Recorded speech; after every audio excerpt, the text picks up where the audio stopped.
अस्सलाम वालेकुम नाजरीन, मैं हूं आपका मेज़बान वकार हैदर और आप देख रहे हैं सुराग रसा न्यूज़ STV।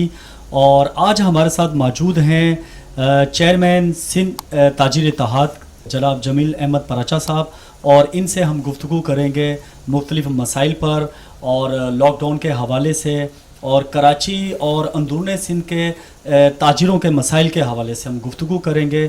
जी अस्सलाम वालेकुम। वालेकुम अस्सलाम। जमील अहमद पराचा साहब, हमें आप बताएं कि जो पहली लहर आई थी कोरोना की, तो उसमें कितना नुकसान हुआ कराची के ताजिरों का और अंदरून सिंध के ताजिरों का, और हुकूमत ने क्या रिलीफ दिया और क्या इस हवाले से लाएअमल तैयार किया उन्होंने, उस हवाले से हमें ज़रा बताएं। जी वकार भाई, पहले तो आपका बहुत शुक्रिया कि आपने ताजिरों की तकलीफ़ को महसूस किया और आप तशरीफ़ लाए हमारे पास हमारे हालात पता करने। तो देखें, जो पहली लहर आई थी उस पहली लहर के अंदर 900 अरब रुपए से ज़्यादा के लॉसेस हैं, और पूरे अंदरून सिंध में लगाए जाए तो 900 से 1500 अरब रुपए तक ये तखमीना जाता है, जिस पर हमने बार बार शोर मचाया, जिस पर हमने बार बार हुकूमत की तवज्जो दिलाने की कोशिश की कि ये वो शहर है जो आपको 67% रेवेन्यू देता है। ये शहर की मईशत का पहिया जाम हो गया तो पूरे मुल्क के मईशत का पहिया जाम हो जाएगा, और आप इसके लिए कुछ करें। उस पर हमें लॉलीपॉप देते रहे। सिंध गवर्नमेंट ने कहा हम पैकेज दे रहे हैं, रिलीफ पैकेज दे रहे हैं, हम कोई टैक्सेस माफ़ कर रहे हैं आपके ऊपर, कराची को आफत ज़दा करार देकर हम इस पर बिल्कुल टैक्स माफ़ कर देंगे, हम ऐसा कर देंगे कि ताजिरों को बहुत रिलीफ हो जाए। लेकिन वकार भाई, नज़र ये आया कि ये सब सिर्फ और सिर्फ लॉलीपॉप था हुकूमत की तरफ से। हमने इनसे कहा कि हमें बिला सूदी कर्जे दे दें, बैंकों से बिला सूदी कर्जे देंगे तो छोटे ताजिर जो है वो थोड़ा संभल जाएंगे। जो लोग अपनी दुकानें रेंट पर लेके बैठे हुए हैं, जो लोग कराची की 40% दुकानें जो है उस लॉकडाउन से लेके और इस लॉकडाउन तक अब तक खाली हो चुकी हैं, उसकी वजह यह है कि लोग दबते ही चले गए, उन अखराजात पे बोझ तले दब गए, कर्ज के तले दब गए। वो इतना उनको सहारा नहीं मिल सका कि कोई रिलीफ पैकेज होता, कोई बिला सूदी कर्ज़ों का मामला होता। हुकूमत ने कर्ज़ों का ऐलान किया, लेकिन अब जाके जो कर्ज़ों का ऐलान किया वो भी सूदी कर्ज़े हैं। ये कहते हैं बैंक से सूदी कर्ज़ा ले लो, तो लोग सूदी कर्ज़ा लेना पसंद नहीं करते, तो उनको अपने ईमानदारी से मामलात को भी चुकाना होता है। जिन्होंने कर्ज़े लिए हैं, कर्ज़े देने ज़रूरी थे। जिन लोगों ने उस दौरान नुकसानात की, उन नुकसानात को मज़ीद नुकसानात में तब्दील किया जा रहा था कि उन कभी बंद कभी खोल, क्यों इसका बहुत बड़ा हमें जो सबसे बड़ा नुकसान उठाना पड़ा वो ईद उल फितर में उठाना पड़ा, जबकि लोगों ने भरपूर तैयारी की, अपनी जायदादें गिरवी रखवा के, अपने दुकान मकान, अपनी गाड़ियों के कागजात गिरवी रखवा के माल हासिल किए थे। लेकिन गवर्नमेंट ने इसकी परवाह किए बगैर रमज़ानुल मुबारक जैसे महीने में, लेकिन पहला अशरा हमारा जो है वो तरावियों की वजह से बंद में चला जाता है। दूसरे अशरे में सिर्फ हमें इजाज़त मिली सुबह 6 बजे से शाम 6 बजे तक, जबकि रिटेल के कारोबार जो है वो चलते ही रोज़े के बाद हैं। तो हमने बार बार अपील की, लेकिन कोई इन्होंने हम पे तरस नहीं खाया। इन्होंने बजाय इसके कि हमें कारोबार हमारे खोल के देते, बजाय इसके कि हमें कोई रिलीफ देते, हमने इनसे कहा कि आप 24 घंटे के लिए खोल दे कारोबार। इंशाल्लाह ये जो है ये लहर आपकी खुद ब खुद ख़त्म हो जाएगी, मार्केटों में रश ख़त्म हो जाएगा, लोग किसी भी वक्त ख़रीदारी के लिए आएंगे। जब एक पता चलता है कि सुबह 6 बजे मार्केट अव्वल तो कोई खोलता ही नहीं है, कोई भी ख़रीदारी के लिए, रमज़ान मुबारक में बेइंतहा गर्मी थी, दोपहर के टाइम में कोई नहीं आता, ख़वातीन को मैंने बेहोश होते देखा है मार्केटों में। तो उस दौरान हम अपीलें करते रहे, खुदा के वास्ते ये आखिरी अशरे में फ्री हैंड दे दें। तो जब हमने ज़्यादा अपील की तो हमने ये देखा कि आखिरी अशरा मुकम्मल तौर पे बंद कर दिया गया और कहा गया कि बस लॉकडाउन, बहुत ज़्यादा कोरोना बढ़ गया है इसलिए लॉकडाउन। तो मैं हुकूमत से सवाल करना चाहता हूँ, वो जो 8 महीने आपको मिले थे, जिस 8 महीने में आपने कारोबार करने की इजाज़त दी, जो 8 महीने आपने खोल दिए, तो रमज़ानुल मुबारक तक आपने हिफाजती इकदाम क्यों नहीं किए? उस 8 महीने में आप बेखबर क्यों बैठे रहे? उस 8 महीने में इलेक्शन होते रहे, जलसे भी करते रहे, अपोजिशन पार्टियां भी जलसे करती रहीं, रैलियां निकालते रहे।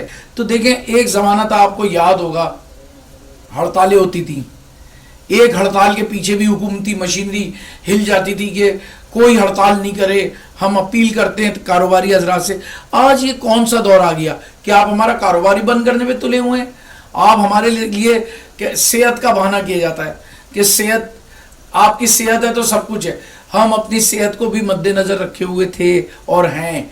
अगर पेट में रोटी नहीं होगी तो सेहत का क्या, ऐसी सेहत का क्या फ़ायदा? जब बच्चे भूख से मर रहे होंगे तो ऐसी सेहत का क्या फ़ायदा? लेकिन हम कहते हैं कि इसके साथ हम भी पूरा ख्याल रख रहे थे, बल्कि एक डॉक्टरों की ऐसी नाकारा टीम लाके बिठा दी गई कि जिनको कोरोना से कोई ताल्लुक ही नहीं था। सिर्फ ये माहिर कोरोना है, ये माहिर ये हैं, उनकी मुझे असलियत पता चली।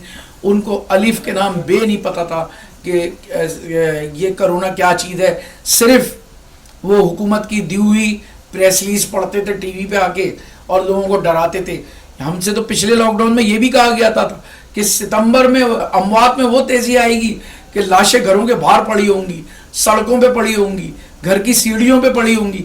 अल्हम्दुलिल्लाह ऐसी कोई नौबत नहीं आई, अल्लाह ने हम पे बड़ा करम किया। लेकिन ये डॉक्टर्स की वो टीम जो प्रेस रिलीज पढ़ती थी वो डराते थे और लोगों को झूठ पे मबनी सारी चीज़ें सुना के चले जाते थे।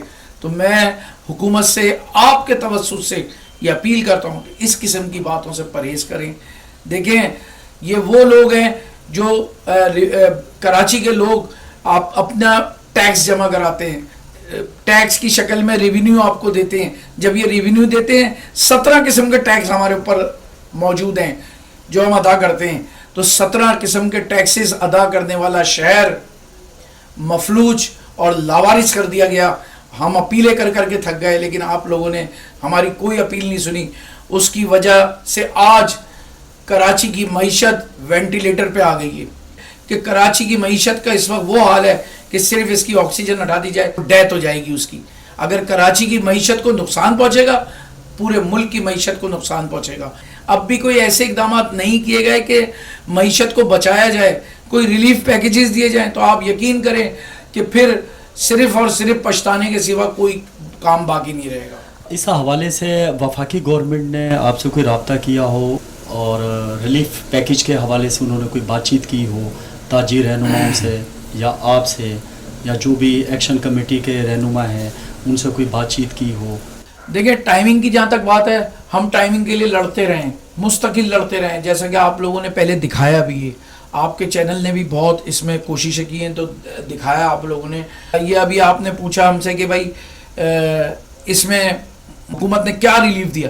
अभी तक ना कोई रिलीफ की बात है।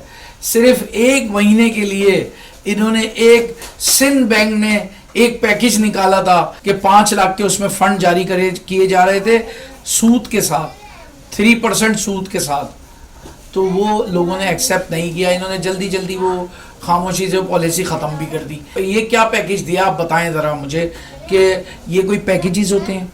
आप कोई ऐसा रिलीफ पैकेज दें, फिर हमें पता चला जी 12,500 रुपये हर ख़ानदान को दिए जा रहे हैं, हर ताजिर को, किसी को नहीं मिले। हमारे पास कोई ऐसी मिसाल नहीं है। मेरे किसी ताजिर ने मुझे ये फ़ोन करके अब तक नहीं बताया कि उसको 12,500 रुपये ही मिले हो। किसी के साथ ये ताउन नहीं किए गए। मैं कहता हूँ कि अगर ये अब भी ये सब कुछ नहीं किया गया, अब भी लोगों को नहीं संभाला गया, तो आगे चल के आप देखिएगा कि ये मईशत बिल्कुल दीवार से लग जाएगी। अल्हम्दुलिल्लाह ये मुल्क वतन अजीज़ पाकिस्तान 27 रमज़ानुल मुबारक में इसका वजूद आया है। तो इंशाअल्लाह ता क़यामत ये मुल्क तो चलता रहेगा, लेकिन इसको नुकसान पहुँचाने वाले इंशाअल्लाह अपने अंजाम को ज़रूर पहुँचेंगे। क्योंकि हमने इस मुल्क में जो ताजिर बिरादरी ने अपना किरदार अदा किया है, हमने दामे दरमे सुखने कदमे हर तरह से, जब भी इस मुल्क पे नागानी आफात आई ताजिर उठ खड़ा हुआ। जब भी जलजले आए, तूफ़ान आए, कोई भी मामला हुआ, ये मुल्क के लोग खड़े हो गए। और इस खुसूसी तौर पे इस शहर के ताजिर खड़े होकर बड़े से बड़े इन्होंने अपने कारनामे अंजाम दिए हैं, जिसमें इन्होंने लोगों को राशनों की तकसीम और इस तरह से माल और असबाब पहुँचवाएँ उन जगहों पे जहाँ जलजले आए, जहाँ तूफ़ान आए, जहाँ के लोग बर्बाद हुए, वहाँ बहुत ज़्यादा इमदाद भेजी गई। ان تاجروں کی طرف سے جو ان کو آج ان کے لیے وہ مشکلات پیدا کر دی گئی ہیں کہ دینے والے ہاتھ لینے والے بنتے جا رہے ہیں. تو خدا را اس تکلیف کو دور کیجئے اور اس پہ غور و فکر کریں. وفاقی حکومت بھی غور کرے اور صوبائی حکومت بھی غور کرے. تو اس حوالے سے بتائیں کہ تاجر ایکشن کمیٹی جو بنائی تھی آپ لوگوں نے, اس حوالے سے کیا اب لائے عمل تیار ہوا ہے؟ جی دیکھیں بہت اچھا آپ نے سوال کیا ہے کہ تاجر ایکشن کمیٹی اس میں کیا رول ادا کر رہی ہے. دیکھیں لمحہ فکر یہ ہے کہ تاجر ڈوبتا چلا جا رہا ہے, معیشت دیوار سے لگ رہی ہے, تو اس میں تاجر ایکشن کمیٹی کو کام کرنا پڑے گا. اور ہم نے یہ سوچا ہے کہ انشاءاللہ ہم پاکستان لیول پہ کام کریں گے, کیونکہ میں آل پاکستان انجمن تاجران میں سینئر وائس پریزیڈنٹ بھی ہوں. تو میں اپنے قائدین سے بھی ملوں گا وہاں جا کے پنجاب میں. ہم اپنی پوری تاجر ایکشن کمیٹی کو ملوائیں گے, جس میں ہمارے چیئرمین ہیں خواجہ شفیق صاحب, جس میں ہمارے صدر ہیں اجمل بلوچ صاحب اسلام آباد سے ہوتے ہیں, جس میں ہمارے جنرل سیکرٹری صاحب ہیں نعیم میر صاحب جو لاہور میں ہوتے ہیں. تو ہم ان تمام لوگوں سے جا کے ملاقات کریں گے. ہم وہاں پہ ان کو بتائیں گے کہ کس طرح کراچی کی معیشت کو برباد کیا جا رہا ہے. تو ہم پھر انشاءاللہ پورے پاکستان لیول پہ مل کر یہ سب کام کریں گے.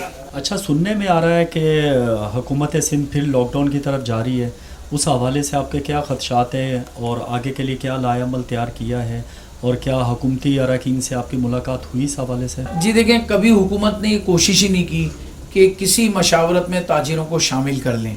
ابھی تک ہمارے ساتھ کوئی مشاورت نہیں کی جا رہی. بس روزانہ ٹی وی چینلز میں ہم دیکھ رہے ہیں کہ لاک ڈاؤن کی طرف جا رہے ہیں, 10 دن کا ہو جائے گا, 15 دن کا ہو جائے گا. اس کا یہ حل نہیں ہے. ابھی کرونا کو ہمارے ساتھ رہنا ہے, ہمیں کرونا کے ساتھ رہنا ہے. نہیں پتا کہ ہمیں اس کے ساتھ 2 سال رہنا ہے, نہیں پتا ہمیں اس کے ساتھ 5 سال رہنا ہے. ہمیں کرونا کے ساتھ زندگی اپنی بسر کرنی ہے. تو کیا ہمیشہ ہم لاک ڈاؤن کرتے رہیں گے, کاروبار کو بند کرتے رہیں گے؟ نہیں. اس کے لیے آپ کوئی لائے عمل تیار کریں. میں گورنمنٹ آف سندھ سے کہ آپ جو ہے کوئی لائے عمل تیار کریں کہ کرونا کے ساتھ رہتے ہوئے ہمیں کس طرح سے کاروبار بھی چلانا ہے, ہمیں کس طرح سے لوگوں کے مسائل ختم کر دیں, کس طرح سے کاروباری زندگی بحال کرنا ہے. یہ سب چیزیں آپ نے سوچتے ہوئے چلنا ہے, کیونکہ آپ کے ماہرین نے ہی بتایا ہے کہ ابھی 4تھی لہر آئی ہے, 23 لہروں تک آئے گی یہ کرونا. تو 23 لہریں کب تک آئیں گی کچھ نہیں پتا, کہ یہ 2 سال لگیں 5 سال لگیں. ہمیں اس کے ساتھ رہتے ہوئے اپنی زندگی بسر کرنی ہے. لاک ڈاؤن میں پولیس کا کیا کردار رہا, جو ہے نا دکانداروں کے ساتھ, انتظامیہ کے ساتھ, آپ لوگوں کے ساتھ کتنا انہوں نے کوپریٹ کیا؟ جو ایریاز ایس ایچ اوز تھے یا موبائل افسران تھے جو بند کروانے کے لیے آتے تھے دکانیں, تو اس حوالے سے ہمیں ذرا آگاہ کریں. پولیس کا کردار تو اتنا زبردست رہا کہ میں کہتا ہوں کہ انہیں تو ایوارڈ دینے چاہیے. تاجروں کو کالر پکڑ کے گاڑیوں میں ڈالا جاتا تھا, چور اچکے ڈاکو دن دہاڑے لوٹ کے لے کے جا رہے تھے. سارا دن پولیس سوتی تھی, اچانک 5:45 بجے اس کی آنکھ کھلتی تھی, ڈنڈے لیے اور تاجروں کے پیچھے بھاگنا شروع کر دیا بس, جس کی وجہ سے تاجر بہت ہراساں رہے. 5:30 بجے سے دکانیں بند کرنا شروع کر دیا کرتے تھے کہ یہ یا تو ہمیں بھاری جرمانے دینے پڑ جائیں گے, یا ہمیں مار کھانی پڑے گی, یا ہمیں بے عزت ہونا پڑے گا. اور طریقہ کار یہ بھی ہو گیا تھا, جس کو اٹھا کے اپنے کالر سے پکڑ کے گاڑی میں ڈالا, اس نے راستے میں اس سے پوچھا جاتا تھا تو کتنے پیسے دے سکتا ہے. جب وہ کہتا تھا کہ میرے پاس پیسے نہیں ہیں دینے کے لیے, فون کر کے بتا دیا جاتا تھا کہ بھائی اس کے پاس پیسے نہیں, اس کا نام لکھو, ایف آئی آر کاٹو. تو جب ہم تھانے پہنچتے تھے پتہ چلتا تھا تھانے پہنچتے ہی اس کی ایف آئی آر کٹی ہوئی ہے. بھائی ابھی تو آپ اسے لے کے آئے ہو, کیسے ایف آئی آر کٹ گئی؟ تو بتاتا تھا کہ راستے میں مجھ سے پوچھا گیا تھا کتنے پیسے دے سکتا ہے. جب ہم نے انکار کیا تو ایف آئی آر کٹ گئی. اس قسم کے واقعات ہوئے ہیں. ایک دکان کی غلطی 200 دکانوں کو لاک کر دیا. ایک دکان کی کوئی بات ہوتی تھی, 2 دکانوں کی کوئی بات ہوتی تھی, 4 دکانوں کی, تو 200 250 300 دکانوں کی مارکیٹ کو سیل کر دیا جاتا تھا. اتنے ظلم کیے ان لوگوں نے یہاں, جن کو یہی نہیں پتا کہ لوگوں کے ساتھ کس طرح کا سلوک کرنا چاہیے, جن کو یہ نہیں پتا کہ یہ وہ تاجر ہیں پیسہ دیتے ہیں, ٹیکس دیتے ہیں تو آپ کی تنخواہیں چلتی ہیں. کچھ نہیں پتا, بس یہ پتا تھا کہ ہمیں کسی طرح بھی ان تاجروں کو ہراساں کرنا ہے. یقین کریں پاکستان کی تاریخ میں اتنے بدترین حالات تاجروں کے اور پولیس کے درمیان کبھی نہیں ہوئے جو اس دوران دیکھنے میں آئے.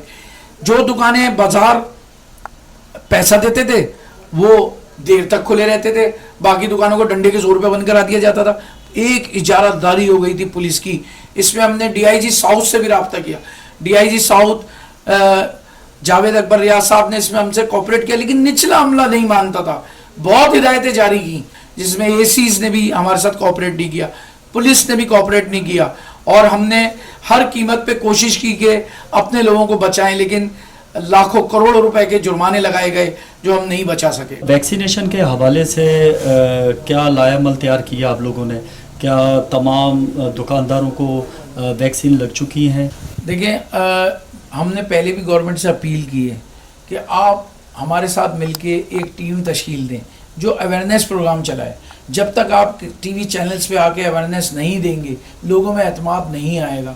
फिर हमने अपने ऑफिसेस ग्रांट कर दिए इनको कि भाई आप ऑफिस में आके बैठें, हमारे ऑफिसेस में आएँ, या जिसमें हमने एक जो इलेक्ट्रॉनिक मार्केट का ऑफिस है वहाँ ज़बरदस्ती हमने बातचीत करके, हमने कमिश्नर साहब से बात करके, दूसरे लोगों से बात करके, वहाँ हमारे रिजवान इरफान साहब उसे देख रहे हैं ऑफिस को, और वहाँ लोगों को वैक्सीन लगाई जा रही हैं। इसी तरह हमारा एक ऑफिस जो लाइट हाउस पे है चप्पल बाज़ार में, वहाँ भी वैक्सीन लगाई जा रही है। इसी तरह हमने और भी कहा है कि हम मुख्तलिफ शहर के मुख्तलिफ हिस्सों में अपने ऑफिस कायम कर देंगे जहाँ ताजिरों को वैक्सीन लगाई जाएगी बड़ी तादाद में।